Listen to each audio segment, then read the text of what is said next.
Hi everybody, it's Julia, your trusted travel expert, helping you find that je ne sais quoi wherever you are in the world. And today I want to talk to you a little bit about one of the themes that came out of Virtuoso Travel Week this year, and that is when we come back, when this great pause in travel ends, and we come back and we start traveling again, we all want to try and come back better, right? And once you know better, you do better. So responsible travel or sustainability is becoming really, really big.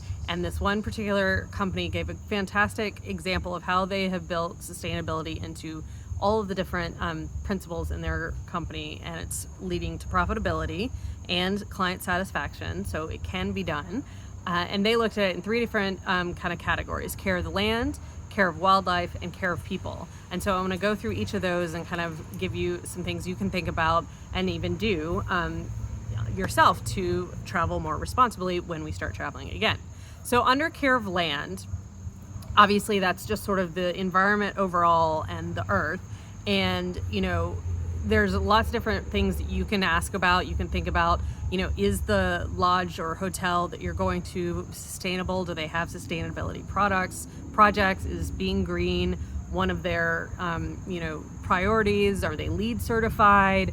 Even this doesn't even have to be like lodges that maybe are self-sustained out in the Africa plains. Like we think about even in London, I don't know if you noticed, but in the Down to Earth special Netflix TV show that Zac Efron did, which was actually really, really good, but they talked about London and they were building green walls. Well, there are hotels in London, I know specifically the Edgerton, I think it is, I forget which hotel it is, but one of its walls is an entire living wall. And so it does, whether a hotel or a lodge is sustainable is definitely something you can research yourself.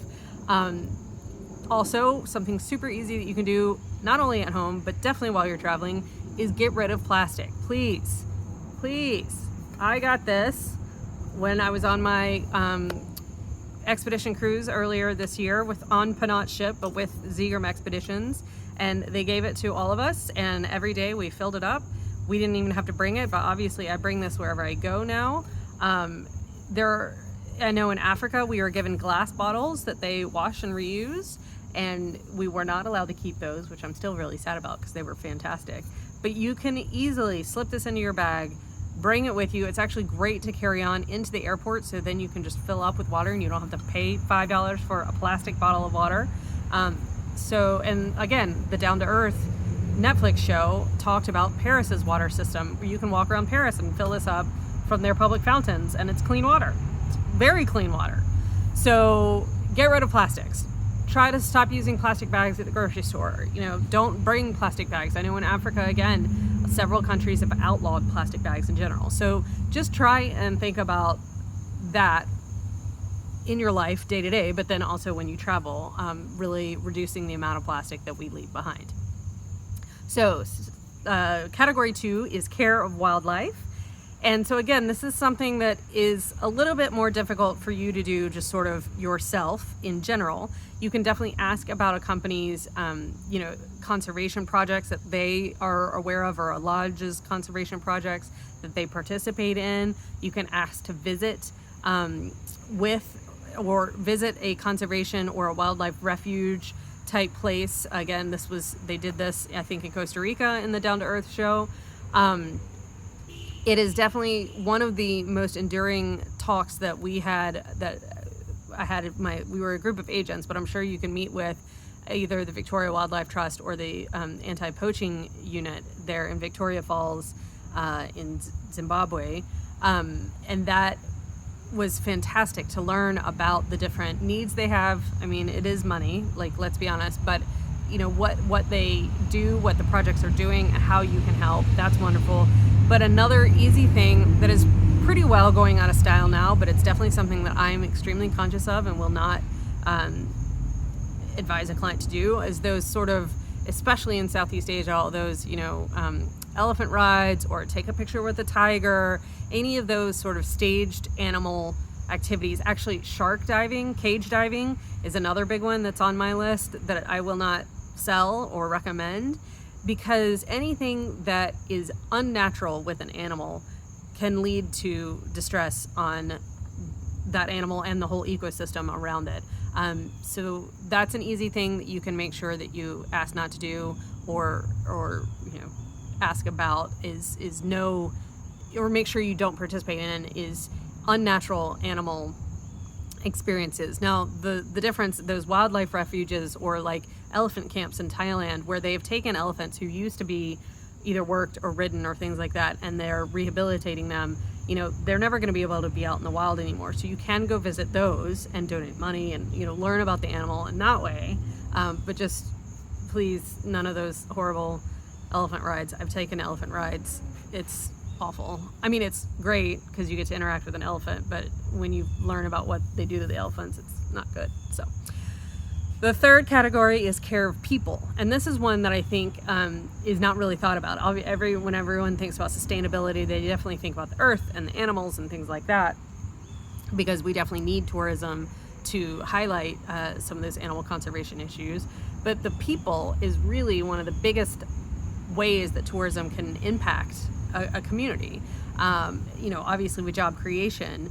So some of the things that you can think about doing is, visit so-called second destinations. Obviously you're going to want to go to the big popular place, Venice or Paris or Dubrovnik, but also try and, first of all, spend a little bit longer time. Don't just fly through those areas, because that gives you time to avoid the crowds, those in these cities that are sort of over touristed.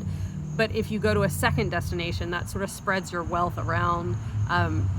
There are wonderful places that are nearby, smaller towns off the beaten path. So visiting second destinations is a great way to kind of travel a little bit more responsibly, spread your wealth out. Make sure you're using locally owned hotels, restaurants, suppliers as much as possible. I know that I try and use locally sourced travel partners when I suggest products to my clients, and that is a difficult thing because sometimes you want the comfort of, say, a Western chain when you're traveling, but it's not necessary. And if you are able to use locally owned restaurants and hotels, the money goes back into the community much better. And then the last thing in that, there's a really great organization that you may know about, but maybe you don't, and it's called Pack for a Purpose. And it's a really great website where you can, just enter in your destination, and it will let you know of all kinds of different projects that are going on.